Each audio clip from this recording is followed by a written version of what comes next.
आप सभी का स्वागत है day 2 of network marketing bootcamp training में। मैं उम्मीद करता हूं कि नेटवर्क मार्केटिंग बूटकैम्प ट्रेनिंग का आपने डे 1 पूरा अटेंड करा होगा और आपको बहुत कुछ नया सीखने को मिला होगा और जो भी हमने टास्क आपको दिए थे डे 1 में वो आपने कंप्लीट कर लिए होंगे। सो आज हमारी नेटवर्क मार्केटिंग बूटकैम्प ट्रेनिंग का सेकंड डे है और आज भी आपको बहुत कुछ नया सीखने को मिलेगा। सो हम डिस्कस कर लेते हैं कि आज हम किन किन टॉपिक्स पे बात करने वाले हैं। सबसे पहला हमारा टॉपिक होगा introduction of digital network marketing, कि डिजिटल नेटवर्क मार्केटिंग क्या होती है। एक होता है नेटवर्क मार्केटिंग करना ऑफलाइन और एक होता है डिजिटल नेटवर्क मार्केटिंग, की ऑनलाइन चैनल्स की मदद से, सोशल मीडिया की मदद से कैसे आप नेटवर्क मार्केटिंग बिजनेस को करते हो। सो उसको बोलते हैं हम डिजिटल नेटवर्क मार्केटिंग। उसके बाद हम बात करेंगे आप सोशल मीडिया की पावर से किस तरह से नेटवर्क मार्केटिंग बिजनेस को ग्रो कर सकते हो। PWC फॉर्मूला क्या होता है, सोशल मीडिया मास्टरी के बारे में बात करेंगे, MT-NUT rule to convert any prospect के बारे में बात करेंगे, टाइम वर्सेस मनी के बारे में बात करेंगे, कस्टमर वैल्यू जर्नी क्या होती है, कौन कौन सी वो 3 मेजर फैक्टर्स है जिसके कारण कस्टमर प्रोडक्ट को बाय नहीं करता है, नेगोशिएशन स्किल्स के बारे में बात करेंगे, ऑनलाइन सेल्स टेक्निक में आपको प्रोवाइड करूंगा, कैसे आप इकोसिस्टम क्रिएट कर सकते हो, कैसे आप सेल्स फनल क्रिएट करोगे अपने नेटवर्क मार्केटिंग बिजनेस के लिए, और हमारे डे 2 के कुछ टास्क होंगे। इन टॉपिक्स के बारे में आज हम डिटेल में बात करेंगे। सबसे पहले हम बात करते हैं कि डिजिटल नेटवर्क मार्केटिंग एग्जैक्टली होता क्या है। Digital plus network plus marketing. अब नेटवर्क मार्केटिंग बिजनेस आपको पता है कि नेटवर्क मार्केटिंग बिजनेस क्या होता है और डे 1 में हमने बहुत ही डिटेल में इसके बारे में बात करी कि नेटवर्क मार्केटिंग बिजनेस एक्चुअली में होता क्या है, क्या इसके बेनिफिट्स है, ये हम ऑलरेडी डिस्कस कर चुके हैं डे 1 में। अब जब भी हम नेटवर्क मार्केटिंग बिजनेस को ऑनलाइन चैनल्स की मदद से करते हैं, जैसे कि सोशल मीडिया हो गया, आप प्रॉपर आपकी सेल्स फनल क्रिएट करते हो, आप जो मीटिंग्स लेते हो, फॉलोअप करते हो, क्लोजिंग करते हो, हर एक सिंगल चीज के अंदर ऑनलाइन टूल्स का यूज किया जाता है या बोल सकते हैं ऑनलाइन प्लेटफॉर्म का यूज किया जाता है। सो अगर नेटवर्क मार्केटिंग को हम ऑनलाइन चैनल्स की मदद से कर रहे हो, नेटवर्क मार्केटिंग को अगर हम ऑनलाइन टूल्स की मदद से कर रहे हैं, नेटवर्क मार्केटिंग को हम अगर ऑनलाइन प्लेटफॉर्म की मदद से कर रहे हैं, तो उसको बोलते हैं हम डिजिटल नेटवर्क मार्केटिंग। अब डिजिटल नेटवर्क मार्केटिंग का सबसे पहला बेनिफिट ये होता है कि आपके पास n नंबर ऑफ प्रोस्पेक्ट है। आप खुद सोचो कि सोशल मीडिया के ऊपर कितने लोग डेली बेसिस पे एक्टिव होते हैं। बस आपको राइट टारगेटिंग करनी आनी चाहिए, आपको राइट पोजीशन करना आना चाहिए अपने बिजनेस का। सो यहाँ पे आपकी प्रोस्पेक्ट लिस्ट कभी भी खत्म नहीं होगी। वो बोलते हैं ना, नेटवर्क मार्केटर्स क्विट कर देते बहुत जल्दी। क्विट करने का सबसे मेन रीजन होता है कि उनकी जो प्रोस्पेक्ट की लिस्ट होती है, जो उनकी गेस्ट लिस्ट होती है, वो खत्म हो जाती है। उनके पास प्रोस्पेक्ट नहीं होते, उनके पास गेस्ट नहीं होते, वो किसको प्लान दिखाए, वो किसको प्रेजेंटेशन दे। सो ये सबसे मेन प्रॉब्लम होती है हर एक नेटवर्क मार्केटर की। और अगर आप नेटवर्क मार्केटिंग को ऑनलाइन करते सीख गए, आपको ये समझ में आ गया कि नेटवर्क मार्केटिंग को ऑनलाइन कैसे करना है, नेटवर्क मार्केटिंग को सोशल मीडिया की मदद से कैसे करना है, नेटवर्क मार्केटिंग को कैसे ग्रो करना है ऑनलाइन चैनल्स की मदद से, सो आपकी प्रोस्पेक्ट की लिस्ट कभी भी खत्म नहीं होगी। क्योंकि ऑफलाइन वर्सेस ऑनलाइन में सबसे मेन डिफरेंस ही है, ऑफलाइन में आपकी एनर्जी, आपका टाइम बहुत डिफरेंट चीजों में जाता है। फॉर एग्जाम्पल, आप नेटवर्क मार्केटिंग ऑफलाइन करते हो और आपका सेमिनार है किसी XYZ ऑडिटोरियम में और वो ऑडिटोरियम आपके घर से 10 किलोमीटर दूर है। सो यहाँ से जाने का खर्चा, आपका फ्यूल का खर्चा, आपका टाइम, आपकी एनर्जी, कितनी चीजें लग रही है। लेकिन अगर मैं वहीं पे ऑनलाइन की बात करूँ तो आप घर बैठे बैठे आपके एक लैपटॉप से या PC से प्रेजेंटेशन हजारों लोगों को दे सकते हो। सो ये पावर होती है ऑनलाइन नेटवर्क मार्केटिंग की। और अगर आप नेटवर्क मार्केटिंग बिजनेस को ऑनलाइन करते सीख गए तो आपको कोई नहीं रोक सकता आपके ड्रीम्स को अचीव करने से, क्योंकि यहाँ पे आपके पास इतने प्रोस्पेक्ट है कि वो प्रोस्पेक्ट लिस्ट आपकी कभी खत्म नहीं हो सकती। बस आपके पास एक राइट डायरेक्शन होना चाहिए, आपके पास एक राइट रोड मैप होना चाहिए, किस तरह से ऑनलाइन चैनल्स का यूज करके हमें बिजनेस को ग्रो करना है। सो ये कुछ चीजें होती है ऑफलाइन वर्सेस ऑनलाइन के अंदर। और अगर आप नेटवर्क मार्केटिंग ऑनलाइन कर रहे हो तो आपके पास एक लेवरेज होती है बिजनेस को एक्सपांड करने की, स्केल करने की बहुत जल्दी। सो चीजें टाइम्स के साथ चेंज हो रही है। कोविड के पहले चीजें अलग थी और कोविड के बाद चीजें चेंज हुई है। आप खुद ये चीज नोटिस करिए कितनी चीजें चेंज हुई है। सो आपको भी यहाँ पे चेंजेस करने पड़ेंगे।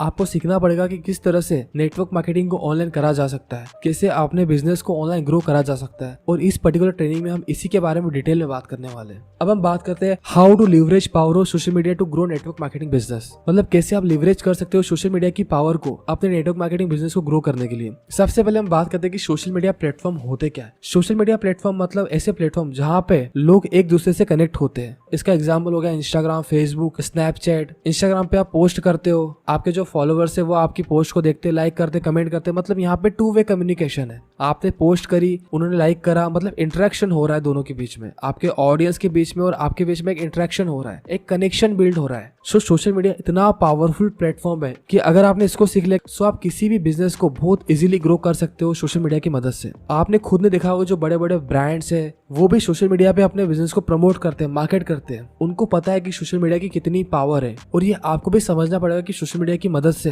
आप आपके बिजनेस को नेक्स्ट लेवल पे ले जा सकते हो। अब सबसे मेन क्वेश्चन ये आता है कि सोशल मीडिया को हम लिवरेज कैसे करें, सोशल मीडिया को हम कैसे यूज करें अपने बिजनेस को ग्रो करने के लिए। जो हमारा 4th टॉपिक होने वाला है सोशल मीडिया मास्टरी, उसमें हम इसी के बारे में बहुत डिटेल में बात करने वाले हैं। एंड अब हम बात करने वाले PwC फॉर्मूला के बारे में कि ये PwC फॉर्मूला क्या है। PwC फॉर्मूला में P से मतलब है प्रोस्पेक्टिंग, W से मतलब है विदाउट और C से मतलब है कन्विंसिंग, मतलब प्रोस्पेक्टिंग विदाउट कन्विंसिंग। ये जो हमारी network marketing boot camp training के 5 दिन की, इसमें एक्जैक्टली हम यही सीखेंगे किस तरह से आप प्रोस्पेक्टिंग विदाउट कन्विंसिंग कर सकते हो। ऐसी कौन सी स्ट्रेटजी से, ऐसे कौन से रोड मैप से, ऐसे कौन से फ्रेमवर्क से जिसके थ्रू आप प्रोस्पेक्टिंग विदाउट कन्विंसिंग कर सकते हो। और डे 5 तक आते आते आपको सारे कॉन्सेप्ट क्लियर हो जाएंगे। बेसिकली होता है कि जो नेटवर्क मार्केटर्स होते हैं वो प्रोस्पेक्ट के पीछे बहुत ज्यादा पड़ जाते हैं कि यार परचेस कर ले, बाय कर ले, ये कर ले, वो कर ले। सो जो प्रोस्पेक्ट होता है वो चिढ़ जाता है, फ्रस्ट्रेट हो जाता है और वो आपके प्रोडक्ट एंड सर्विस को बाय नहीं करता है, परचेस ही नहीं करता है। सो जो कॉन्सेप्ट है हमारा PwC formula, prospecting without convincing, ये जो हमारी पूरी ट्रेनिंग है ये इसी के ऊपर बनी हुई है कि आपको किस तरह से प्रोस्पेक्टिंग करनी है विदाउट कन्विंसिंग।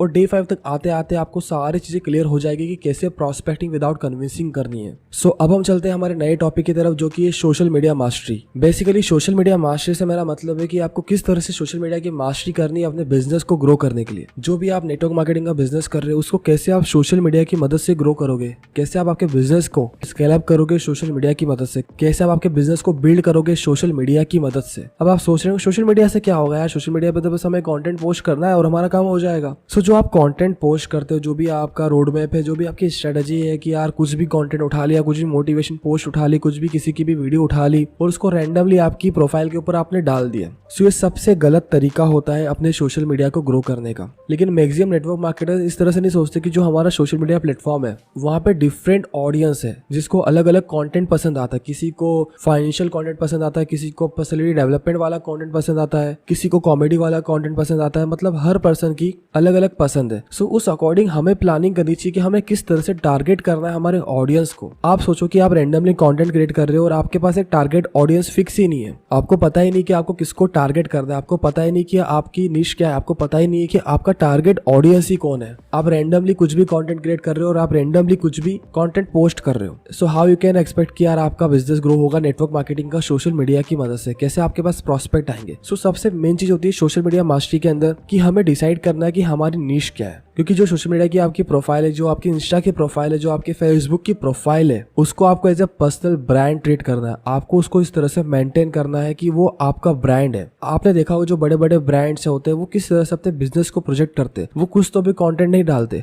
वो कंटेंट पोस्ट करते हैं उनकी फील्ड के अकॉर्डिंग, उनकी निश के अकॉर्डिंग, रैंडमली कुछ भी कंटेंट पोस्ट नहीं करते। तो सबसे मेन चीज होती है कि आपको पहले से पता होना चाहिए कि आपकी टारगेट ऑडियंस क्या है, आपकी निश क्या है। सो सोशल मीडिया मास्टरी में सबसे पहली चीज आती है पिक योर निश। निश से मतलब है कि किस पर्टिकुलर टॉपिक के बारे में आप कंटेंट क्रिएट कर सकते हो, जिसका कंटेंट क्रिएट करने में आपको मजा आए। बहुत सारे लोग होते हैं जिनको कॉमेडी कंटेंट क्रिएट करने में मजा आता है, बहुत सारे लोग होते हैं जिनको इन्फॉर्मेटिव कंटेंट क्रिएट करने में मजा आता है। सो ये आपको डिसाइड करना है कि आपकी निश क्या है। अब देखो अपन कर रहे हैं नेटवर्क मार्केटिंग बिजनेस, तो हम कॉमेडी कंटेंट तो क्रिएट कर नहीं सकते, क्योंकि अगर आप कॉमेडी कंटेंट क्रिएट करोगे तो आप प्रोस्पेक्टिंग कैसे करोगे। कॉमेडी जो कंटेंट होता है एक वास्ट टॉपिक हो जाता है। यहाँ पे आपके पास जो ऑडियंस आएगी वो पूरी मिक्स आएगी, सीरियस जो ऑडियंस होगी वो बहुत कम रहेगी। सो सबसे पहले जब हम डिसाइड करते हैं हमारी निश को, सो हमें ध्यान रखना है कि जो हमारी टारगेट ऑडियंस है उसी को हम टारगेट करें। फॉर एग्जांपल आप डिजिटल मार्केटिंग सिखा रहे हो, पब्लिक स्पीकिंग सिखा रहे हो, तो ये ऐसी निश हो जाती है जहाँ पे टारगेट ऑडियंस सीरियस है, जिसको मार्केटिंग सीखनी है, जिसको डिजिटल मार्केटिंग सीखनी है, जिसको कम्युनिकेशन स्किल सीखनी है, वही आपके पास आएगा, वही आपके पेज को फॉलो करेगा। सो सबसे मेन चीज होती है जब भी आप आपकी निश को डिसाइड करो तो आपको पता होना चाहिए कि आपका कंटेंट कौन लोग देखेंगे और क्या आपकी टारगेट ऑडियंस है, और उसी निश के अराउंड आपको वैल्यूएबल कंटेंट क्रिएट करना है सोशल मीडिया के ऊपर। अब जो हम कंटेंट क्रिएट करेंगे सोशल मीडिया के ऊपर वो पोस्ट के फॉर्म में हो सकता है, वीडियोस के फॉर्म में हो सकता है, शॉर्ट वीडियोस के फॉर्म में हो सकता है। ये सब चीजें हम डिस्कस करेंगे हमारी कंटेंट मार्केटिंग वाले टॉपिक्स के अंदर कि कौन सा कंटेंट आपको क्रिएट करना है, किस तरह से कंटेंट क्रिएट करना है, ये सारी चीजें हम सीखेंगे। अभी आपको डिसाइड करना है कि आपकी निश क्या है और निश क्लियर कैसे करनी है, इसके बारे में हम बात करेंगे आगे आने वाली ट्रेनिंग की वीडियोस में। सो सबसे पहले हमें डिसाइड करना है कि आपकी निश क्या है। निश आपने डिसाइड कर लिया, आपको किस तरह कंटेंट क्रिएट करना है आपने डिसाइड कर लिया। उसके बाद उसी निश के अकॉर्डिंग आपको आपके सारे सोशल मीडिया प्लेटफॉर्म को डेवलप करना है। अब सारे सोशल मीडिया प्लेटफॉर्म में आ गया, यूट्यूब आ गया, आपका इंस्टाग्राम आ गया, आपका लिंक्डइन आ गया, फेसबुक आ गया, स्नैपचैट आ गया। तो जो हमारा कंटेंट है वो हमारे निश के अकॉर्डिंग सारे प्लेटफॉर्म पे जाना चाहिए। यूट्यूब पे आप शॉर्ट वीडियोस भी डाल सकते हो, लॉन्ग वीडियोस भी डाल सकते हो। इंस्टाग्राम पे आप पोस्ट डाल सकते हो, फोटोज डाल सकते हो, करोसेल डाल सकते हो, रील्स डाल सकते हो जो कि शॉर्ट वीडियोस के फॉर्म में हो गई, IGTV की वीडियोस डाल सकते हो, 1 मिनट की वीडियो डाल सकते हो। मतलब कंटेंट के डिफरेंट टाइप हो जाएंगे। लिंक्डइन पे भी आप वीडियो और पोस्ट डाल सकते हो और फेसबुक पे भी आप वीडियो और पोस्ट डाल सकते हो। सो जो जो हमारा कंटेंट है वो डिफरेंट टाइप का क्रिएट होगा, और जो हमारा डिफरेंट टाइप का कंटेंट क्रिएट होगा वो सारे सोशल मीडिया प्लेटफॉर्म पे जाएगा, जिससे हमारा एक पर्सनल ब्रांड डेवलप होगा कि यार ये पर्टिकुलर पर्सन इसी के बारे में बात करता है, इसकी एक्सपर्टीज इसी के बारे में है। सो जब भी हम निश के अकॉर्डिंग काम करते हैं, निश डिसाइड करके काम करते हैं, हमारे सोशल मीडिया प्लेटफॉर्म को ग्रो करते हैं, उससे होता है कि आपकी एक्सपर्टीज दिखती है लोगों को और फिर लोग आपसे कनेक्ट करने की कोशिश करते हैं। सो ये सबसे इंपॉर्टेंट चीज होती है कि हमें जब भी सोशल मीडिया प्लेटफॉर्म पे ग्रो करना है, सो सबसे पहले हमें ध्यान रखना है कि हमें निश क्लियर करनी है कि किस पर्टिकुलर टॉपिक पे, किस पर्टिकुलर फील्ड पे हमें कंटेंट क्रिएट करना है। उसके बाद जो आपने कंटेंट क्रिएट करा है वो आपने डिसाइड कर लिया कि ये पर्टिकुलर टॉपिक पे मैं कंटेंट क्रिएट करूंगा। मान लो आप कम्युनिकेशन स्किल, पब्लिक स्पीकिंग के बारे में कंटेंट क्रिएट करते हो, शॉर्ट वीडियोस बनाते हो, कुछ टिप्स देते हो, इस तरह का आप कंटेंट क्रिएट करते हो पोस्ट के फॉर्म में, वीडियोस के फॉर्म में। अब ये जो कंटेंट है हमारा, ये सारे सोशल मीडिया प्लेटफॉर्म पे जाएगा। यूट्यूब पे जाएगा लॉन्ग वीडियोस के फॉर्म में, शॉर्ट्स के फॉर्म में, इंस्टाग्राम पे जाएगा पोस्ट के फॉर्म में, रील्स के फॉर्म में, वीडियोस के फॉर्म में, लिंक्डइन पे जाएगा पोस्ट के फॉर्म में, वीडियोस के फॉर्म में, फेसबुक पे जाएगा शॉर्ट वीडियोस के फॉर्म में, वीडियोस के फॉर्म में, पोस्ट के फॉर्म में। सो जो हमारा कंटेंट है वो डुप्लीकेट होगा अलग अलग प्लेटफॉर्म पे। सो जब भी आपका कंटेंट डुप्लीकेट होगा अलग अलग प्लेटफॉर्म पे, सो उससे आपकी एक्सपर्टीज जो है वो लोगों को दिखेगी और लोग आपसे कनेक्ट करने की कोशिश करेंगे। इसलिए लोग बोलते हैं कि कंटेंट इज एवरीथिंग। अब जब हम कंटेंट क्रिएट करते हैं तो कंटेंट से लोग आपसे कनेक्ट करते हैं। मान लो आप कुछ भी मोटिवेशन वीडियोस किसी की भी उठा के डाल रहे हो, उससे लोग आपसे कभी कनेक्ट नहीं करेंगे जब तक वो आपके कंटेंट से रूबरू नहीं होते, जब तक वो आपसे कुछ सीखते नहीं है, जब तक लोगों को आपसे कुछ वैल्यू नहीं मिलती है, तब तक वो आपकी प्रोफाइल को कभी फॉलो नहीं करेंगे। सो आपको वैल्यू क्रिएशन पे ध्यान देना है, आपको इतना वैल्यूएबल कंटेंट क्रिएट करना है कि लोग खुद आपको फॉलो करें। सो ये सबसे मेन चीज होती है सोशल मीडिया मास्टरी की। सो सबसे पहले हमें डिसाइड करनी है हमारी निश, फिर उस निश के अकॉर्डिंग हमें कंटेंट क्रिएट करना है। कंटेंट को हमें डिफरेंट सोशल मीडिया प्लेटफॉर्म पे पोस्ट करना है। उसी कंटेंट और निश के अराउंड हमें सारे सोशल मीडिया प्लेटफॉर्म को डेवलप करना है। सो ये हमारी सोशल मीडिया मास्टरी का एक तरीका होता है। इसके बाद जब भी हम पोस्ट क्रिएट करेंगे, जब भी हम हमारा कंटेंट क्रिएट करेंगे, तो बीच बीच में हम प्रमोशनल कंटेंट क्रिएट करेंगे। मान लो आपने 3 पोस्ट बनाई, वैल्यूएबल पोस्ट बनाया, उसके बीच में आपने एक ऐसी पोस्ट बनाई जहां पे आपके प्रोटीन सर्विस की मार्केटिंग करोगे, और प्रोटीन सर्विस की मार्केटिंग भी हम इस तरह से करेंगे कि वो मार्केटिंग लगे ही नहीं। अगर आप मार्केटिंग करना इस तरह से सीख गए कि वो मार्केटिंग कैंपेन मार्केटिंग लगे ही नहीं, तो समझ लीजिए कि आपको मार्केटिंग करना आ गई है।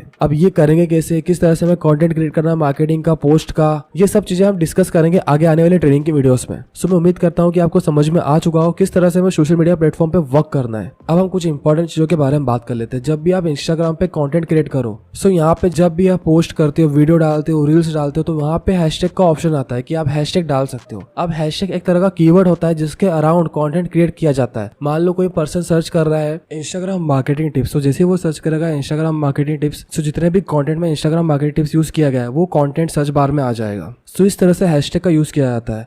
अब हैशटैग यूज करने की एक स्ट्रेटजी होती है जो कि मैं आपको बताता हूँ। हमें 30 हैशटैग यूज करते हैं। जब भी हम हैशटैग डालते हैं हमारे पोस्ट के अंदर, हमारे कंटेंट के अंदर, सो वहाँ पे कुछ फिगर लिखा आता है कि यार 10 मिलियन, 1 मिलियन, 2 मिलियन। सो जो 1 मिलियन, 2 मिलियन जो फिगर लिखा आता है वो होता है कितना कंटेंट ऑलरेडी उस हैशटैग के अराउंड क्रिएट कर दिया गया है। सो जब भी आप 30 हैशटैग वाली स्ट्रेटजी यूज करो तो उसमें सबसे पहले 10 हैशटैग आपको ऐसे यूज करने हैं जिनमें कंटेंट मिलियंस में क्रिएट करा गया है। उसके बाद जो हमारे 10 हैशटैग होंगे वो होंगे 1-2 लाख वाले कि जिसपे 1-2 लाख पोस्ट ऑलरेडी क्रिएट कर दी गई है। उसके बाद जो 10 हैशटैग होंगे वो होंगे नॉट वेरी फ्रीक्वेंट वाले, जिनमें फ्रीक्वेंटली बहुत ज्यादा कंटेंट क्रिएट करा नहीं जाता है। 1000, 2000, 1000, 4000 समथिंग पोस्ट क्रिएट हो, वैसे हैशटैग हमें यूज करने। सो 10 हैशटैग हमें मिलियंस वाले, 10 हैशटैग हमें 1-2 लाख वाले, और 10 हैशटैग हमें 1000, 2000, 3000 वाले यूज करने। इसके बाद जो लोकेशन वाला फीचर आता है उसको भी आप यूज कर सकते हो। लोकेशन वाला फीचर भी एक इंपॉर्टेंट फीचर है। अगर आप जब भी टारगेटिंग करते हो, आपको लोकल टारगेटिंग करनी है। फॉर एग्जाम्पल आप दिल्ली या मुंबई में रहते हो और जो आपकी पोस्ट है वो आपको मुंबई या दिल्ली में ही दिखवानी है। सो जब आप लोकेशन वाला फीचर यूज करोगे तो वहाँ पे जो आपका कंटेंट है वो उस पर्टिकुलर लोकेशन में ज्यादा रैंक करेगा। और ये फीचर बहुत इंपॉर्टेंट फीचर है इंस्टाग्राम का। इसका भी आप यूज करके अच्छी लेवल पे प्रॉस्पेक्टिंग कर सकते हो। उसके बाद आप स्टोरी डाल सकते हो। इसके बाद दूसरी चीजें भी आती है कि इंस्टाग्राम का बायो कैसे क्रिएट करना है, इंस्टाग्राम के बायो को ऑप्टिमाइज कैसे करना है, इंस्टाग्राम का एसईओ कैसे करना है। इसके बारे में आगे आने वाली ट्रेनिंग में बात करेंगे। अब हम कंटेंट की बात करें तो इंस्टाग्राम पे पोस्ट डलती है, वीडियोस चलती है, आईजीटीवी की वीडियोस चलती है, शॉर्ट वीडियोस के फॉर्म में रील्स डलती है। और अभी रील्स का बहुत अच्छा ट्रेंड है क्योंकि आज के टाइम में शॉर्ट वीडियोस और रील्स बहुत ज्यादा बूस्ट हो जाती है। सो अगर आपकी कोई भी एक रील बूस्ट हो जाती है तो आपको अच्छा डिसेंट सा फॉलोवर बेस दे जाएगी। सो जो भी आपका कंटेंट है वो आपको मिक्स फॉर्म में रखना है। पोस्ट भी क्रिएट करनी है, थोड़ी बहुत रील्स भी क्रिएट करनी है। ये सारी चीज हम डिस्कस करेंगे हमारी कंटेंट स्ट्रेटेजी वाले पार्ट में डिटेल में। इसके अलावा जो बड़े बड़े अकाउंट्स हैं उनको आपको टैग करना है। जो भी आपके पोस्ट के अंदर कमेंट्स आ रहे हैं उनको रिप्लाई करना है, डीएम्स जो आ रहे हैं उनको रिप्लाई करना है। इससे क्या होगा, आपका एंगेजमेंट इंक्रीज होगा। और जैसे ही आपका एंगेजमेंट इंक्रीज होगा तो जो पोस्ट है आपकी, जो आपका कंटेंट है वो ज्यादा से ज्यादा लोगों को और दिखेगा। जितना ज्यादा लोगों को और दिखेगा, जितना ज्यादा एंगेजमेंट बढ़ेगा, उसी अकॉर्डिंग आपकी पोस्ट बूस्ट होती है। सो मैं उम्मीद करता हूँ कि हैशटैग पोस्ट कैसे बूस्ट करनी है, क्या क्या करना है, ये चीज आपको समझ में आ चुकी होगी। अब हम बात करते हैं फेसबुक की कि फेसबुक के किस तरह का कंटेंट चलता है। बेसिकली हम फेसबुक की बात करें तो फेसबुक पे फास्ट फ्लो कंटेंट चलता है, जो कि एक पॉजिटिव चीज है। बहुत जल्दी आपका कंटेंट बूस्ट हो सकता है, और लेकिन डेट भी बहुत जल्दी हो जाता है। आपने देखा होगा कि आपकी जो पुरानी पोस्ट है उस पे कभी भी लाइक आते ही नहीं है। मतलब यहाँ पे कंटेंट बहुत जल्दी बूस्ट होता है और बहुत जल्दी डाउन हो जाता है। मान लो आपने आज एक पोस्ट डाली, उस पे बहुत अच्छे लाइक आ गए, लेकिन कुछ टाइम बाद वो लाइक्स आना कम हो जाएंगे, वो पोस्ट डेड हो जाएगी, फेसबुक उसको डेड कर देगा। क्योंकि जो कंटेंट का फ्लो है, जो लोग जो अपलोड करते हैं फेसबुक के ऊपर, वो बहुत ज्यादा क्वांटिटी में अपलोड करते हैं। इससे ये होता है कि जो फेसबुक के एल्गोरिथम है, जो पुराना कंटेंट होता है उसको डेड करने लग जाती है। मान लो सारे कंटेंट को बूस्ट करेगी, तो जो नया कंटेंट है वो लोगों को दिखेगा ही नहीं। सो इस तरह से फेसबुक की एल्गोरिथम काम करती है। और कभी कभी ऐसा भी होता है जो आपकी पुरानी पोस्ट है उस पर एकदम से लाइक आने लग जाते हैं। सो ये जो एल्गोरिथम होती है फेसबुक की, यूट्यूब की, इंस्टाग्राम की, इससे हम प्रेडिक्ट नहीं कर सकते। बस आपको एक चीज पर ध्यान देना है कि आपको अच्छा कंटेंट क्रिएट करना है। अगर वो इंस्टाग्राम हो, अगर वो फेसबुक, अगर वो यूट्यूब, अगर वो लिंक्डइन हो, जहाँ पे भी आप कंटेंट क्रिएट कर रहे हो, सो कंटेंट आपको अच्छा क्रिएट करना है आपकी नीश के अराउंड। बस ये चीज आपको आनी चाहिए। इसके बाद जो फेसबुक होता है वहाँ पे आप लिंक यूज नहीं कर सकते, क्योंकि फेसबुक एक अलग प्लेटफॉर्म है। अगर आप फेसबुक के जो पोस्ट होती है, वीडियोस होती है, उनमें लिंक यूज करोगे, सो उन पर्टिकुलर फोटोज को, उन पर्टिकुलर वीडियोस को रैंक नहीं करवाएगा, उनको बूस्ट नहीं करेगा। क्योंकि फेसबुक कभी नहीं चाहेगा कि लोग उसके प्लेटफॉर्म को छोड़ के दूसरे प्लेटफॉर्म पे जाए। आप खुद सोचो कि आपने एक पोस्ट डाली जहाँ पे आपने लिंक डाली यूट्यूब चैनल की, और जो भी आपके फॉलोअर्स है, जो भी आपके फैंस है, वो उस लिंक को क्लिक करते, सो वो रीडायरेक्ट कहाँ पे होंगे? यूट्यूब के ऊपर रीडायरेक्ट होंगे। और ये फेसबुक कभी नहीं चाहेगा कि लोग उसके प्लेटफॉर्म को छोड़ के दूसरे प्लेटफॉर्म पे जाए। अगर वो लिंक पे क्लिक करेंगे तो वो यूट्यूब पे रीडायरेक्ट हो जाएंगे। सो फेसबुक कभी भी लिंक यूज नहीं करने देता है। अगर आप लिंक यूज कर भी देते हो कुछ भी तिगड़म करके, सो आपकी लिंक वाली जो पोस्ट होती है, जो वीडियोस होती है, वो बूस्ट नहीं होंगी। फेसबुक उसको कभी भी बूस्ट करेगा ही नहीं, उसका एंगेजमेंट पूरा डाउन हो जाएगा। क्योंकि फेसबुक कभी नहीं चाहेगा कि लोग उसके प्लेटफॉर्म को छोड़ के जाए और दूसरे प्लेटफॉर्म को यूज करें। क्योंकि जितना ज्यादा एक्टिव यूजर्स फेसबुक के पास होगा, उतनी ज्यादा उसकी अर्निंग होगी।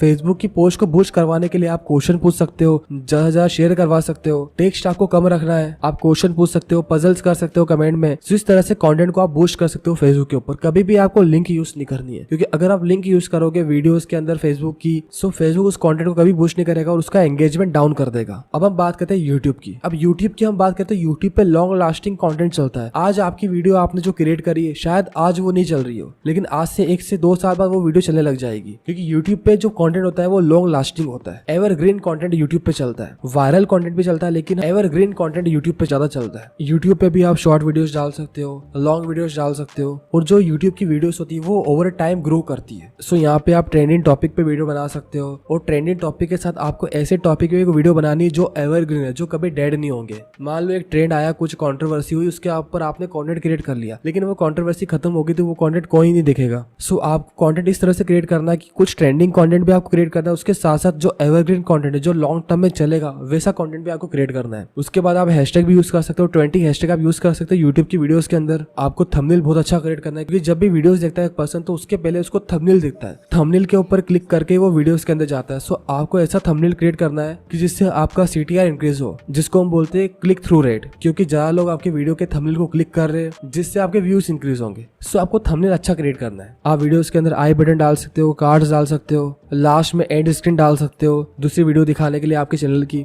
उसके बाद जो थंबनेल की लाइन होगी वो क्यूरियोसिटी डेवलप करने वाली होनी चाहिए। उसके बाद जो आपकी हेडलाइन होती है, आपका डिस्क्रिप्शन होता है, उसमें भी आपको डिटेल में बात करनी है कि आपने क्या कंटेंट क्रिएट करा है। इस तरह से आप यूट्यूब पे भी कंटेंट क्रिएट कर सकते हो। सो ये जो 3 प्लेटफॉर्म है जो कि बहुत इंपॉर्टेंट रोल प्ले करते हैं कंटेंट क्रिएशन के लिए। इसके अलावा भी दूसरे प्लेटफॉर्म है, जैसे कि लिंक्डइन हो गया, पिंटरेस्ट हो गया, क्वेरा हो गया, यहाँ पे भी आप कंटेंट क्रिएट कर सकते हो। इनके बारे में हम डिस्कस करेंगे कंटेंट मार्केटिंग वाले पार्ट में। सो मैं उम्मीद करता हूँ कि जो सोशल मीडिया मास्टरी वाला पार्ट है वो आपको क्लियर हो चुका होगा। अब मैं आपको सोशल मीडिया मास्टरी के लिए कुछ टूल्स देने वाला हूँ, जिसमें सबसे पहला टूल है हमारा कैनवा, जहाँ पे आप फोटो एडिट करोगे, कंटेंट क्रिएट करोगे पोस्ट के फॉर्म में। इवन आप रील्स भी क्रिएट कर सकते हो, ब्रोशर्स क्रिएट कर सकते हो, थंबनेल क्रिएट कर सकते हो यूट्यूब की वीडियोस के लिए। जितना भी कंटेंट क्रिएशन का पार्ट है वो हमारा हो जाएगा कैनवा की मदद से। कैनवा का यूज कैसे करना है, कैनवा पे कंटेंट क्रिएट कैसे करना है, वो हम कंटेंट क्रिएशन वाला जो पार्ट होगा हमारा आगे आने वाली ट्रेनिंग के अंदर उसमें डिस्कस करेंगे। उसके बाद आप टिनी PNG यूज कर सकते हो कंप्रेस इमेजेस के लिए। उसके बाद आप पिक्साबे यूज कर सकते हो कॉपीराइट फ्री इमेजेस के लिए। पिक्साबे के अलावा अनप्लेश हो गया, जहाँ पे आपको नॉन कॉपीराइट इमेजेस मिल जाएगी हाई क्वालिटी वाली। इसके बाद टाइपोरामा यूज कर सकते हो आप कंटेंट क्रिएशन के लिए। इनशॉट यूज कर सकते हो आप वीडियो के लिए।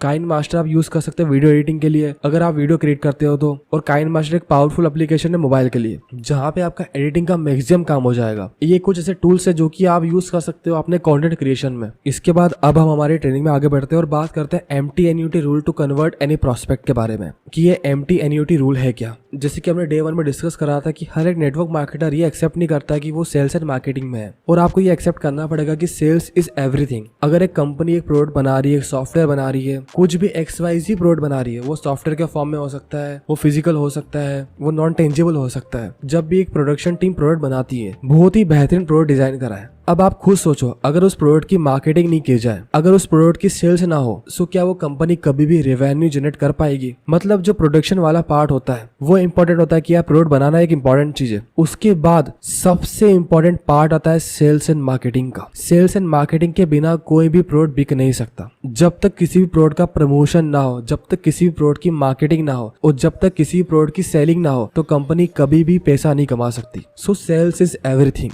मार्केटिंग, प्रमोशन, एडवर्टाइजमेंट किया जाता है कस्टमर को प्रोडक्ट से इंटरेक्ट करवाने के लिए। उसके बाद जब भी वो प्रोडक्ट को परचेस करते हैं तो कंपनी की प्रोडक्ट की सेल इंक्रीज होती है। जैसे ही कंपनी के प्रोडक्ट की सेल इंक्रीज होती है तो उनके पास पैसा आता है, कैश आता है, कंपनी का रेवेन्यू जनरेट होता है। जब कंपनी का रेवेन्यू जनरेट होता है तो कंपनी उसमें से कुछ पार्ट अपने एम्प्लॉयज को देती है, कुछ पार्ट प्रोडक्ट को इंप्रूव करने में लगाती है, कुछ पार्ट मार्केटिंग में लगाती है, तभी एक कंपनी सस्टेन करती है। सो ये चीज आपको समझनी पड़ेगी कि sales and marketing is everything. हर एक पर्सन कुछ ना कुछ चीज सेल करता है। अगर आप टीचर हो तो जो आपके पास नॉलेज है, जो आपके पास स्किल्स है, वो आप सेल कर रहे हो। अगर आप किसी कंपनी के इंटरव्यू में बैठे हो तो जो आपके पास स्किल्स है, जो आपका नॉलेज है, जो आपको आता है, वो आप सेल करोगे, तभी तो वो कंपनी आपको हायर करेगी। So sales is everything. Sale हर जगह होती है। कोई प्रोडक्ट को सेल कर रहा है, कोई सॉफ्टवेयर को सेल कर रहा है, कोई अपनी स्किल्स को सेल कर रहा है, कोई अपने टाइम को सेल कर रहा है, कोई नॉलेज को सेल कर रहा है, कोई कार सेल कर रहा है, कोई बुक सेल कर रहा है, कोई बाइक सेल कर रहा है। हर जगह सेलिंग हो रही है और सेलिंग से ही पैसा आता है। Sales is everything. जब भी सेल्स की बात आती है तो सेल्स के अंदर कुछ ऑब्जेक्शन आते हैं कस्टमर को। जो आपका कस्टमर होता है वो एक बार में कोई प्रोडक्ट एंड सर्विस को बाय नहीं करता है, उसके पास कुछ ऑब्जेक्शन आते हैं। अब ये जो MT&UT फॉर्मूला है, इसमें हम यही बात करेंगे कौन कौन से ऑब्जेक्शन कस्टमर को मेजोरिटी में आते हैं। सबसे पहला ऑब्जेक्शन M है, मनी। जब भी कोई कस्टमर किसी प्रोडक्ट एंड सर्विस को बाय करता है, अगर उसको प्रोडक्ट एंड सर्विस पसंद आ जाता है तो उसका सबसे पहला ऑब्जेक्शन होता है मनी, कि उसके पास पैसा नहीं है उस प्रोडक्ट एंड सर्विस को बाय करने का। अब सबसे मेन चीज क्या, देखो पैसा हर किसी के पास होता है। जब तक उसे ये नहीं लगेगा ये प्रोडक्ट उसकी लाइफ को चेंज कर सकता है, तब तक उसकी मनी की प्रॉब्लम भी चेंज नहीं होगी। इसको मैं आपको एक छोटे से एग्जाम्पल से बताता हूँ। भगवान ना करे कभी भी ये आपके साथ या किसी भी आपके फ्रेंड सर्कल में किसी के साथ हो। मान लो एक पर्सन है, उसके क्लोज फ्रेंड का एक्सीडेंट हो गया है, उसका पांव फ्रैक्चर है और डॉक्टर ने वहां पे डिमांड करा कि 1 लाख रुपए चाहिए इंस्टेंट। आप खुद सोचो, उसके फैमिली वाले या अगर आप खुद भी वहां पे होते हो, सो आप 1 लाख अरेंज करने में कितना टाइम लगाओगे? अब वो कैसे भी वो 1 लाख रुपए अपने फ्रेंड सर्कल में, अपने फैमिली मेंबर से बहुत जल्दी अरेंज कर लोगे, क्योंकि वो आपका बहुत क्लोज फ्रेंड है जिसके लिए आप कुछ भी कर सकते हो। सो यहाँ पे बात आती है जरूरत की, कि उसकी जरूरत है भी कि नहीं है। यहाँ पे मैंने आपको एग्जाम्पल दिया कि यहाँ पे 1 लाख रुपए अरेंज करना कोई बड़ी बात नहीं है, आप कैसे भी अरेंज कर लोगे, क्योंकि वहां पे वो चीज आपको करनी ही है किसी भी कंडीशन में। अब यहाँ पे आप ये नहीं बोल सकते कि पैसे की प्रॉब्लम है, मनी की प्रॉब्लम है, अरेंज नहीं कर पाऊंगा। आपको करना ही करना है। सो जो मनी की प्रॉब्लम होती है वो सब्जेक्टिव होती है, वो वेरी करती है कंडीशन टू कंडीशन।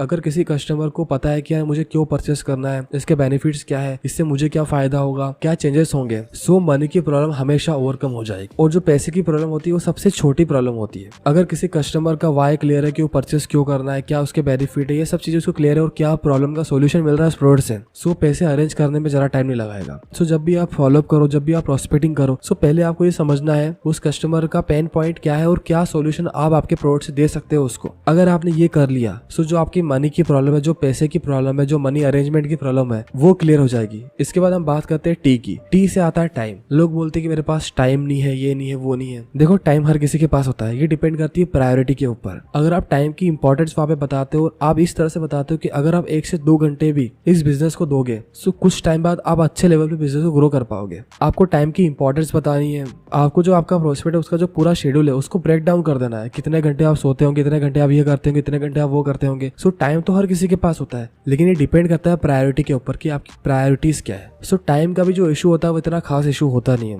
टाइम हर किसी के पास होता है, बस टाइम निकालने वाला होना चाहिए। और क्यों निकालना है, क्यों आपको बिजनेस बिल्ड करना है, क्यों आपको अपने बिजनेस से पैसा कमाना है, ये जो सब चीजें होती है, अगर ये क्लियर हो गई किसी प्रोस्पेक्ट की, किसी कस्टमर की, सो वो टाइम बहुत ही आराम से निकाल लेगा। सो टाइम का इशू भी इतना बड़ा इशू नहीं होता है। बस आपको इस तरह से ब्रेक डाउन करना है, आपको इस तरह से समझाना है आपके कस्टमर को, आपके प्रोस्पेक्ट को, कि जो टाइम वाला इशू है वो कभी उसके दिमाग में आई नहीं। इसके बाद आता है नीड। नीड से मतलब है कि यार उसकी नीड है भी कि नहीं है। अगर उसकी नीड है तो नीड नीड को आपको आपके प्रोडक्ट से रिलेट करवाना है। जस्ट एग्जांपल, जो सामने वाला पर्सन है वो मोटापे का शिकार है, उसको ओबेसिटी है, वो मोटापे का शिकार है। अब जो आपका प्रोडक्ट है वो वेट लूज करने वाला है, सो वहाँ पे मनी वाली प्रॉब्लम तो खत्म हो जाएगी। उसको वेट लूज करना है तो मनी वाली प्रॉब्लम तो उसकी खत्म हो गई। टाइम वाला इश्यू है कि टाइम तो निकालना पड़ेगा अगर आपको हेल्दी रहना है, अगर आपको मोटापा कम करना है। फिर आपको उसकी नीड भी क्लियर करनी है कि यार इसकी नीड है, आपको आपकी हेल्थ देखिए, इससे क्या क्या प्रॉब्लम होती है, फ्यूचर में जाके आपको क्या क्या बीमारियां हो सकती है, blood pressure, sugar, an number of बीमारियां होती है मोटापे से, ओबेसिटी से। सो इसकी नीड है, इस प्रोडक्ट की आपको नीड है। मनी की प्रॉब्लम क्लियर हो गई, टाइम की प्रॉब्लम क्लियर हो गई और नीड की प्रॉब्लम भी क्लियर हो गई। इसके बाद अर्जेंसी आपको क्रिएट करती है। अर्जेंसी कैसे क्रिएट करी जाएगी?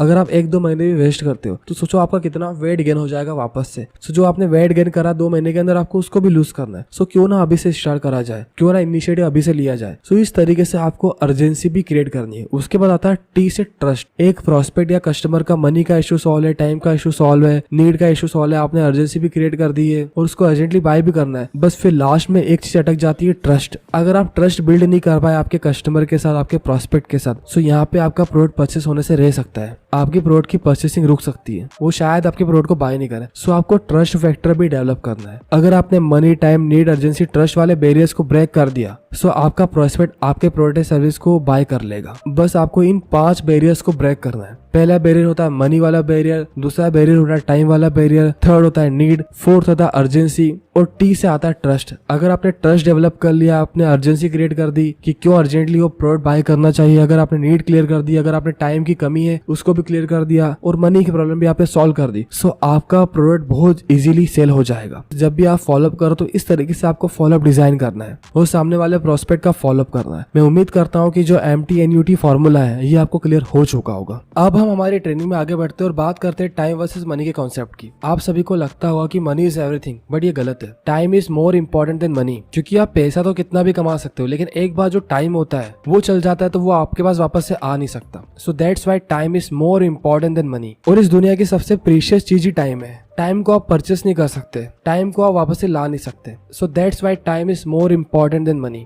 एक पर्सन जो बिजनेस करता है, जॉब करता है, वो अपना टाइम सेल करता है इन एक्सचेंज ऑफ मनी। मतलब इससे ये समझ में आता है कि अगर आपके पास ज्यादा टाइम है तो आप ज्यादा पैसा भी कमा सकते हो। सो दैट्स व्हाई जो बड़े बड़े लोग होते हैं वो नेटवर्क की पावर को यूज करके अपने टाइम को डुप्लीकेट करते। जैसे वो अपने टाइम को डुप्लीकेट करते तो उनके पास पैसे का फ्लो भी डुप्लीकेट हो जाता है, जो कि हमने डे 1 में बहुत ही डिटेल में बात करी थी कि how network marketing business help you to create a powerful network, जिसके थ्रू आप एक अच्छा पैसा कमा सकते हो। अगर हम टाइम और मनी की बात करें तो आप टाइम को स्पेंड करके मनी अर्न कर सकते हो, बट आप कभी भी मनी को स्पेंड करके टाइम को बाय नहीं कर सकते। सो दैट्स व्हाई टाइम इतनी वैल्यूएबल चीज है। अब हम बात करते हैं वैल्यू वर्सेस प्राइस के बारे में। जब भी कोई कस्टमर होता है वो किसी प्रोडक्ट एंड सर्विस को बाय क्यों करता है? सबसे मेन चीज, जो भी कस्टमर है उसकी कुछ ना कुछ पेन प्रॉब्लम सॉल्व होनी चाहिए उस प्रोडक्ट एंड सर्विस से, तभी वो उस प्रोडक्ट एंड सर्विस को बाय करेगा। अब इसका एग्जाम्पल आप खुद देखो, जो आप स्मार्टफोन यूज करते हो वो कितनी आपकी प्रॉब्लम को सॉल्व करता है। आपको किसी पर्सन से बात करनी है जो आपसे हजारों किलोमीटर दूर है, उससे भी आप बात कर सकते बस एक कॉल करके। इवन आज के टाइम में आप वीडियो कॉल तक भी कर सकते हो। सो वो जो आपका स्मार्टफोन है वो कितनी प्रॉब्लम को सॉल्व कर रहा है। सो जब भी कोई प्रोडक्ट एंड सर्विस बाय करता है कस्टमर, तो वो सबसे पहले ये देखता है कि ये कौन सी मेरी प्रॉब्लम को सॉल्व कर रहा है, तभी वो कस्टमर आपके प्रोडक्ट एंड सर्विस को बाय करेगा। फिर यहाँ पे बात आती है वैल्यू वर्सेस प्राइस के कॉन्सेप्ट की। जब प्रोडक्ट की प्राइस प्रोडक्ट की वैल्यू से कम हो, सो उसकी सेलिंग बहुत ज्यादा बढ़ जाती है। मतलब आपके प्रोडक्ट में इतनी वैल्यू है, अगर आपके प्रोडक्ट में वैल्यू बहुत ज्यादा और उसकी प्राइस बहुत कम है, सो कोई भी कस्टमर आपके प्रोडक्ट एंड सर्विस को बाय करने में ज्यादा नहीं सोचेगा। सो जब भी एक प्रोडक्ट एंड सर्विस बनता है तो उसमें वैल्यू ज्यादा होनी चाहिए एज कम्पेयर टू उसकी प्राइस के। आप जो स्मार्टफोन यूज करते होंगे 10,000, 15,000, 20,000 का, उसकी प्राइस जो वो वैल्यू प्रोवाइड कर रहा है आपको आपकी लाइफ के अंदर, जो आपकी प्रॉब्लम के सोल्यूशन दे रहा है, उससे बहुत कम है। जो फैसिलिटीज आपको दे रहा है, जो बेनिफिट्स आपको दे रहा है, उसको अगर हम कंपेयर करें उसकी प्राइस से, सो वो बहुत ही कम है। सो जब भी आप फॉलोअप करो, आपके प्रोस्पेक्ट को सब चीजों के बारे में बताओ, सो उसको आपको वैल्यू को प्राइस से कंपेयर करके बता रहा है कि जो वैल्यू हमारा प्रोडक्ट आपको दे रहा है, जो बेनिफिट्स, जो फीचर्स हमारा प्रोडक्ट आपको प्रोवाइड कर रहा है, अगर उसको आप प्राइस से कंपेयर करोगे तो वो बहुत ज्यादा है। मतलब आपके प्रोडक्ट सर्विस की वैल्यू बहुत ज्यादा है as compare to its price. और ऑनलाइन प्रोडक्ट को सेल करने का सबसे अच्छा तरीका है वैल्यू प्रोवाइड करना। आपको इतनी अच्छी वैल्यू प्रोवाइड करनी है अपने ऑडियंस को, अपने फैन बेस को, जिससे आपका ट्रस्ट फैक्टर डेवलप हो, जिससे आपका आपके ऑडियंस के साथ ट्रस्ट फैक्टर डेवलप हो जाता जाता है तो आप कुछ भी प्रोडक्ट सेल करोगे तो वो इजीली परचेस करेंगे। मतलब आपको value value value value provide करनी है, उसके बाद सेल करना है अपना प्रोडक्ट एंड सर्विस, फिर वापस से value value value value provide करनी, फिर अपना प्रोडक्ट एंड सर्विस को पिच करना है। और ये ऑनलाइन प्रोडक्ट एंड सर्विस को सेल करने का सबसे बेहतरीन तरीका है। अब हम बात करते हैं कस्टमर वैल्यू जर्नी के बारे में कि कस्टमर वैल्यू जर्नी क्या होती है। बेसिकली कस्टमर वैल्यू जर्नी एक कस्टमर की जर्नी होती है जब हम उस कस्टमर को एजुकेट करके हमारे प्रोडक्ट एंड सर्विस से इंटरेक्ट करवाते हैं, उसकी प्रॉब्लम को सॉल्व करके। इस पूरी जर्नी को बोला जाता है कस्टमर वैल्यू जर्नी। अब इसे हम और डिटेल में समझते हैं। अब आपको आपकी स्क्रीन के ऊपर ए, बी एंड सी दिख रहा होगा। एक कस्टमर की प्रेजेंट कंडीशन है, प्रेजेंट सिचुएशन है, जहाँ पे वो बहुत सारी प्रॉब्लम को फेस करता है, उसको बहुत सारी प्रॉब्लम के सॉल्यूशन चाहिए। अब इसको अगर मैं आपको कोई एग्जांपल समझाऊं तो कोई पर्सन मान लो मोटापे का शिकार है और उसे अपना वेट लूज करना है। सो उसकी प्रॉब्लम क्या है? मोटापा, ओबेसिटी। उसका जो वेट बढ़ रहा है दिनों दिन, वो उसकी प्रॉब्लम है। और अगर आपका प्रोडक्ट ऐसा है कि जो उसकी प्रॉब्लम का सोल्यूशन दे सकता है, सो आप खुद सोचो वो आपका प्रोडक्ट क्यों बाय नहीं करेगा। बस यहाँ पे आपको कस्टमर वैल्यू जर्नी को फॉलो करना है। अब हम बात करते हैं कि कस्टमर वैल्यू जर्नी है क्या। जैसे कि मैंने आपको अभी बताया था कि एक कस्टमर की ऐसी सिचुएशन है जहाँ पे कस्टमर अभी है, जहाँ पे उसको बहुत सारी प्रॉब्लम्स है, और अभी हमने रिसेंटली एग्जांपल लिया है मोटापे वाली प्रॉब्लम का। अब आपको करना क्या ये समझो। आपको पहले कस्टमर को ए से बी तक लाना है। उसकी जो प्रॉब्लम है, उसे जो इश्यूज है, जो उसके पेन पॉइंट्स है, उसका कुछ सॉल्यूशन प्रोवाइड करना है। अब यहाँ पे आप उसको कुछ टिप्स दे सकते हो, किस तरह से मोटापा कम करना चाहिए, डाइट की टिप्स दे सकते हो, कौन कौन सी एक्सरसाइज करनी चाहिए इसकी टिप्स दे सकते हो, किस तरह से पूरा डाइट का प्लान बनाना है इसकी टिप्स दे सकते हो, जिससे उसे लगे कि यार मेरी प्रॉब्लम का कुछ सॉल्यूशन भी है। अब यहाँ पे आपने क्या करा, आपके कस्टमर को ए से उठाकर आप बी तक लेके आ गए। मतलब आपने आपके कस्टमर की 20% प्रॉब्लम सॉल्व कर दी है। अब जो आपका कस्टमर है वो थोड़ी मेहनत करेगा, जो आपने फ्री में टिप्स दी उसको फॉलो करेगा, जो आपने फ्री में डाइट प्लान बना के दिया उसको फॉलो करेगा। सो उसे कुछ रिजल्ट मिलेंगे। नहीं यार, कुछ ना कुछ वेट तो लूज हुआ है। फिर इस पॉइंट पे जो आपका मेन प्रोडक्ट है उसको आपको पिच करना है। आपको इस तरह से आपके प्रोडक्ट को प्रोजेक्ट करना है कि उसे सॉल्यूशन मिल जाए कि नहीं यार, इस पर्टिकुलर प्रोडक्ट से मैं मेरा वेट लूज कर सकता हूँ या कर सकती हूँ। जैसे ही आपने ये कर दिया तो समझ लो कि आपका 99% काम हो चुका है। सबसे पहले आप कस्टमर को ए से बी पे लेके आए, आपने कुछ टिप्स दी जिसको वो फॉलो करेगा। मतलब आपने 20% जो उसकी प्रॉब्लम है उसको सॉल्व करा। उसके बाद जो 80% प्रॉब्लम है उसको सॉल्व करने के लिए आप कुछ चार्ज करोगे। सो इसके लिए जो भी आपके पास प्रोडक्ट है आपकी कंपनी के, उनको आपको प्रमोट करना है। सो यहाँ पे आपने कस्टमर वैल्यू जर्नी को फॉलो किया। आपने डायरेक्टली कस्टमर को प्रोडक्ट नहीं पिच करा। सो मैक्सिमम जो नेटवर्क मार्केटर्स होते हैं, जो डायरेक्ट सेलर्स होते हैं, वो क्या गलती करते हैं, वो डायरेक्टली प्रोडक्ट को पिच कर देते हैं कि यार आपका वेट कितना हो रहा है, आपको तो वेट लूज करना चाहिए, कितनी बीमारियां होती है वेट से आपको पता नहीं है, और ये हमारा प्रोडक्ट है, इससे आप वेट लूज कर सकते हो 2 महीने के अंदर, 3 महीने के अंदर। इस तरह से प्रोडक्ट को प्रमोट करते हैं नेटवर्क मार्केटर्स। अब यहाँ पे आप खुद सोचो, उसकी जगह आप भी होंगे तो आप क्या प्रोडक्ट को बाय करोगे? अगर वो स्ट्रेंजर है तो वो तो आपको जानता तक नहीं है। सो आप किसी ये सोच सकते हो कि यार वो आपके प्रोडक्ट को परचेस कर ले। सो यहाँ पे हर एक नेटवर्क मार्केटर ये गलती करता है कि वो डायरेक्टली अपने प्रोडक्ट सर्विस को प्रमोट करने लग जाते हैं अपने प्रोस्पेक्ट के सामने, अपने लीड्स के सामने, जिससे उनका नेटवर्क भी नहीं बढ़ता है और उनके प्रोडक्ट सर्विस भी सेल नहीं होते। और maximum direct sellers, network marketers ये गलती करते हैं। वो कभी भी कस्टमर वैल्यू जर्नी को फॉलो ही नहीं करते। वो कस्टमर को पहले कुछ सॉल्यूशन प्रोवाइड ही नहीं करते और डायरेक्टली अपने प्रोडक्ट सर्विस की मार्केटिंग करने लग जाते हैं, प्रमोशन करने लग जाते हैं। सो अगर आपको एक अच्छा नेटवर्क मार्केटर बनना है, एक अच्छा डायरेक्ट सेलर बनना है और अपने बिजनेस को ग्रो करना है, सो आपको हमेशा कस्टमर वैल्यू जर्नी को फॉलो करना है। पहले कस्टमर को ए से बी पे लेके आओ, उसे 20% सॉल्यूशन प्रोवाइड करो उसकी प्रॉब्लम का। उसके बाद जो 80% प्रॉब्लम है उसके सॉल्यूशन के लिए आप चार्ज करोगे। आप आपके प्रोडक्ट सर्विस को प्रमोट कर सकते हो, आप कंसल्ट कर सकते हो, जिसके लिए आप चार्ज करोगे। अगर आप इस तरह से नेटवर्क मार्केटिंग में काम करोगे, डायरेक्ट सेलिंग में काम करोगे, सो आपका जो कन्वर्जन रेशियो होगा वो बहुत ज्यादा बढ़ जाएगा। मतलब आपकी मीटिंग में अगर 100 लोग आ रहे हैं, सो आप मान के चलो कि आपकी मीटिंग से 30 से 40 लोग आपके कन्वर्ट हो जाएंगे। 30 to 40% आपका कन्वर्जन रेट हो जाएगा अगर आप कस्टमर वैल्यू जर्नी को फॉलो करते हो। और अगर आप डायरेक्टली प्रमोट करते हैं आपके प्रोडक्ट सर्विस को कि यार कोई आया मीटिंग के अंदर, उसको प्रोडक्ट सर्विस के बारे में बता दिया, उसका फॉलोअप करते गए और उसे बार बार आप यही बोल रहे हो कि जल्दी जल्दी प्रोडक्ट को परचेस कर लो, ज्वाइन कर लो। सो आप खुद सोचो कि ऐसे केसेस में कस्टमर आपके साथ क्यों ज्वाइन करेगा? कस्टमर को ना कुछ वैल्यू मिली है, कस्टमर को ना कुछ उसकी प्रॉब्लम का सॉल्यूशन मिला है, सो वो आपके साथ क्यों आएगा? वो प्रोडक्ट को परचेस क्यों करेगा? वो आपकी टीम को ज्वाइन क्यों करेगा? सो हमेशा नेटवर्क मार्केटिंग में आपको कस्टमर वैल्यू जर्नी को फॉलो करना है। पहले कस्टमर को ए से बी पे लेके आओ, फिर बी से सी पे लेके आओ। और जब भी आप आपके कस्टमर प्रोस्पेक्ट का फॉलोअप करो तो उसे आपको बताना है कि मैं आपको ए से सी तक ला सकता हूँ। जो आपकी प्रेजेंट कंडीशन है, जहाँ पे आपको ये प्रॉब्लम है, उसका मैं सोल्यूशन आपको दे सकता हूँ। अगर आपने ये कर लिया और आपने इस इस तरह से कन्विंस कर लिया अपने प्रोस्पेक्ट को, अपने कस्टमर को, सो उस कस्टमर को ज्वाइन करने से कोई भी नहीं रोक सकता। सो जब भी हम कस्टमर को ए से बी पे लाएंगे सो वो हमारा फ्री ऑफ कॉस्ट होगा। वहां पे आप कुछ भी चार्ज नहीं करोगे, आप फ्री कंसल्ट कर सकते हो, आप फ्री में कुछ कंटेंट डिलीवर कर सकते हो। और जब आप बी से सी पे लाओगे सो वहां पे आप चार्ज करोगे, जहां पे आपका पेड प्रोडक्ट होगा, आपका पेड कंसल्टेंट प्रोग्राम होगा, जो भी XYZ आपका प्रोडक्ट एंड सर्विस है उस अकॉर्डिंग आप प्लान कर सकते हो। सो मैं उम्मीद करता हूँ कि आपको कस्टमर वैल्यू जर्नी बहुत ही आसान शब्दों में समझ में आ चुका होगा। अब हम बात करते हैं ऐसे 3 फैक्टर्स के बारे में जिसके कारण कस्टमर प्रोडक्ट सर्विस को बाय नहीं करता है, जिसमें सबसे पहला फैक्टर आता है people not believe in your product and service that you are offering. मतलब जो भी आपका प्रोडक्ट है, जो भी आपकी सर्विस है, उस पे लोगों को बिलीव ही नहीं है कि वो कुछ चेंजेस ला सकता है। सो इसलिए जो हमने बात करी थी कस्टमर वैल्यू जर्नी की, वो इंपॉर्टेंट रोल प्ले करती है। इसके अलावा जो आपके पास टेस्टिमोनियल्स होते हैं पुराने कस्टमर्स के, जो आपके पास रिजल्ट होते हैं पुराने कस्टमर के, वो दिखाना है आपको। उससे क्या होगा, जो आपके प्रोडक्ट एंड सर्विस का ट्रस्ट फैक्टर है वो आपके नए कस्टमर के बीच में डेवलप होगा, तभी वो आपके प्रोडक्ट एंड सर्विस को बाय करेंगे। सो जो आपके मैक्सिमम कस्टमर है वो आपके प्रोडक्ट एंड सर्विस को इसलिए बाय नहीं करेगी, उनको बिलीव ही नहीं है कि आपका जो प्रोडक्ट सर्विस है वो उनके लिए वर्थफुल है कि नहीं है, या जो आपका प्रोडक्ट है वो उनकी प्रॉब्लम को सॉल्व करेगा कि नहीं करेगा। अगर आपने आपके प्रोडक्ट की जो पुराने कस्टमर के टेस्टिमोनियल्स हो गई, रिव्यूज हो गए, फीडबैक्स हो गए, वो आपने शेयर करे, अब इससे ये होगा कि जो आपका प्रोडक्ट सर्विस है उसका ट्रस्ट फैक्टर डेवलप होगा आपके कस्टमर के बीच में, तभी वो आपके प्रोडक्ट एंड सर्विस को बाय करेंगे। सो आपके पास जो भी रिव्यूज है, जो भी आपके पास फीडबैक्स है, जो भी आपके पास टेस्टिमोनियल्स है आपके पुराने कस्टमर की, जिनके पॉजिटिव फीडबैक्स है आपके प्रोडक्ट सर्विस के रिगार्डिंग, वो आपको शेयर करने आपके नए कस्टमर के साथ। फिर सेकंड फैक्टर आता है इंटरनल बिलीफ। बहुत सारे जो कस्टमर होते हैं वो खुद के सवालों में उलझ जाते हैं, उन्हें इतना सेल्फ डाउट होता है कि वो सोचते हैं कि यार उसने कर लिया होगा लेकिन मुझसे नहीं होगा। सो यहाँ पे आपको ट्रस्ट फैक्टर के साथ उनके बिलीफ को भी स्ट्रॉन्ग करना है, उनको ये बताना है कि उस पर्सन के पास कुछ नहीं था, वो पर्सन भी ये सोचता था कि यार मुझसे तो होगा नहीं, मैं कैसे करूंगा मुझे नहीं पता, लेकिन उसने भी कोशिश करी, उसने भी मेहनत करी और आप खुद सोचा उसके रिजल्ट क्या है। सो इस तरीके से जो उनके इंटरनल बिलीफ बन चुके उसको आपको ब्रेक करना है, तभी वो आपके प्रोडक्ट सर्विस को बाय करेंगे। क्योंकि जो लोग होते हैं वो खुद की एबिलिटीज को डाउट करने लग जाते हैं कभी कभी। सो इसका सोल्यूशन आपको प्रोवाइड करना, उन्हें बताना है कि यार वो कर सकता है तो आप क्यों नहीं कर सकते, उसके पास भी 2 आंखें, 1 नाक है, 1 मुंह है, वो भी आपकी तरह एक इंसान है। सो वो कर सकता है तो आप क्यों नहीं कर सकते। अगर एक काम एक इंसान कर रहा है जो कि आपकी तरह ही है, उसने वो काम बहुत ही बेहतरीन तरीके से करा है, सो वो काम आप खुद भी कर सकते हो।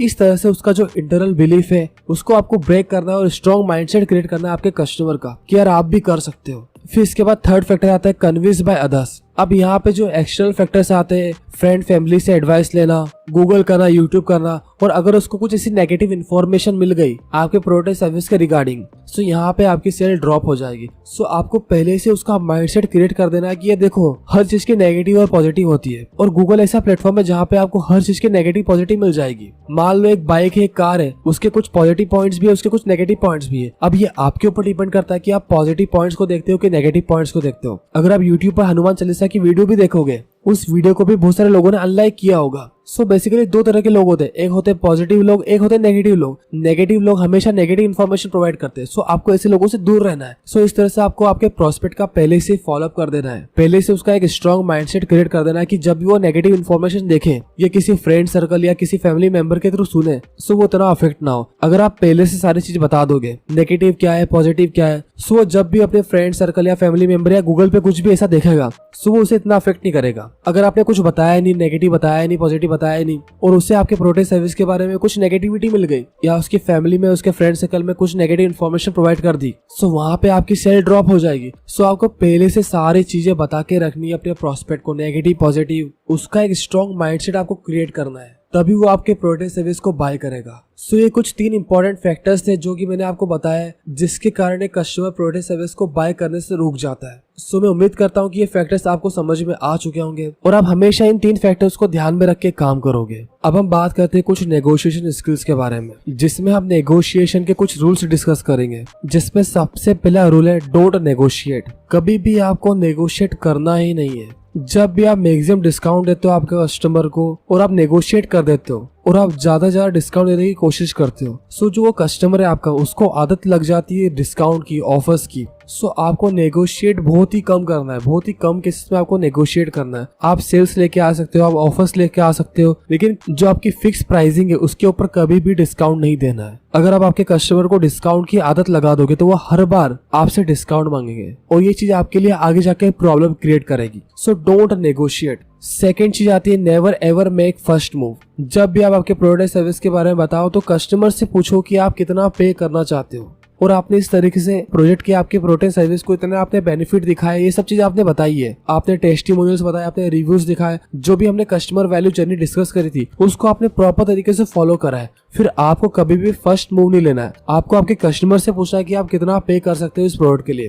फॉर एग्जाम्पल आपके प्रोडक्ट की प्राइस मात्र 200 रुपीज ही है और आपका कस्टमर उस टाइम में बोल रहा है 2000 रुपीज, 1500, 1000। फिर जब आप उसको 2000 या 200 पे लेके आओगे सो जो 200 की वैल्यू है वो उसके दिमाग में इतनी रहेगी नहीं। जब वो 2000 बोलेगा सो उसके कंपैरिजन में जो 200 रुपीज है वो बहुत ही उसको कम देखेंगे और यहाँ पे आपके प्रोडक्ट के सेल होने की प्रोबेबिलिटी बहुत ज्यादा बढ़ जाएगी। सो इस तरीके से आपको कभी भी फर्स्ट मूव नहीं लेना है, आपको पहले कस्टमर से पूछना है कि आप कितना पे कर सकते हो, उसके बाद आपको आपकी प्राइसिंग बतानी है। फिर थर्ड आता है वेदर यू आर सेलर और buyer don't accept first offer. जो भी फर्स्ट ऑफर आता है उसको आप कभी भी एक्सेप्ट नहीं करना है। अगर आपका कस्टमर आपको ये बोल रहा है कि आपका जो 1000 रुपीज का प्रोडक्ट है उसको आप 800 रुपीज में ही दे दो, सो ये आपको कभी नहीं करना है। आपको कभी भी ज्यादा डिस्काउंट नहीं देना है। अगर आप डिस्काउंट अफोर्ड भी कर सकते हो तो आपको डिस्काउंट नहीं देना है। अगर आप डिस्काउंट देने की आदत लगा दोगे आपके कस्टमर को तो वो आपसे हर बार डिस्काउंट मांगेंगे। So don't ever accept first offer. और अगर आपकी डील हो भी जाती है सो आपको ये नहीं बताना है कि आपको कितना प्रॉफिट हुआ है, आपको कभी भी आपका खुद का प्रॉफिट रिवील नहीं करना है। सो ये कुछ 3 चीजें हैं जिसके बारे में आपको हमेशा ध्यान रखना है नेगोशिएशन करते टाइम।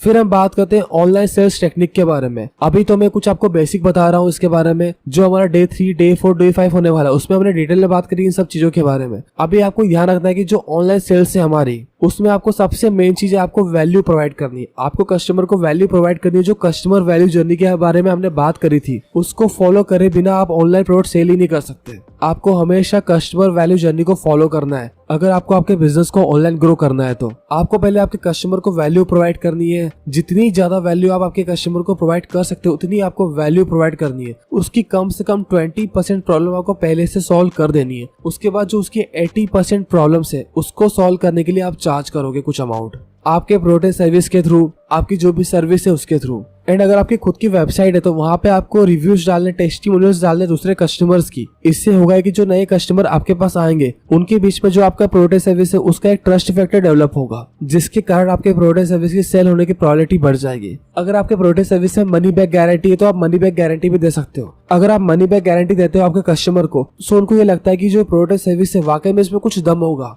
तभी तो सामने वाला पर्सन हमें मनी बैक गारंटी दे रहा है। सो आप मनी बैक गारंटी भी दे सकते हो अगर आपका प्रोडक्ट मनी बैक गारंटी के लिए एलिजिबल है तो, और आपकी कंपनी अलाउ करती है तो। मैक्सिमम जो डायरेक्ट सेलिंग कंपनीज होती है उसमें 15 डे 30 डे का एक रिटर्न पीरियड होता है जिसको आप बता सकते हो आपके कस्टमर को भी, जिससे आपका कस्टमर के बीच में ट्रस्ट फैक्टर डेवलप होगा और आपके प्रोडक्ट के सेल होने की प्रोबेबिलिटी बढ़ जाएगी। सो ये कुछ टेक्निक है जिसका आपको यूज करना है ऑनलाइन सेल करते टाइम। इसके बाद हम चलते हैं इकोसिस्टम की तरफ कि जब भी आप नेटवर्क मार्केटिंग करते हो तो आपको इकोसिस्टम बनाने की जरूरत पड़ती है। अब इकोसिस्टम आप कैसे बनाओगे? अब आपकी टीम के अंदर डिसिप्लिन लेके आओगे, उसके बाद आपको टाइम की वैल्यू उनको बतानी है। जब भी कुछ आपकी मीटिंग्स हो, कुछ भी आपकी ट्रेनिंग्स हो, सो वहाँ पे उनको आपको बताना है कि टाइम पे आना है। आपको आपकी टीम को प्रॉपर ट्रेनिंग प्रोवाइड करनी है। आपको आपकी टीम के साथ डेली रिव्यू मीटिंग करनी है कि क्या प्लानिंग हो रही है, कितना काम चल रहा है, कैसे हमारे बिजनेस को स्केल अप कर सकते हैं, किस पर्टिकुलर टीममेट को क्या प्रॉब्लम आ रही है। आपको प्रॉपर ट्रेनिंग करनी है, आपको प्रॉपर फॉलोअप करना है आपकी टीम का, जिससे एक इकोसिस्टम बिल्डअप होगा। सबसे पहले हमें डिसिप्लिन बिल्ड करना है हमारी टीम के अंदर। सेकंड, टाइम की वैल्यू बतानी है।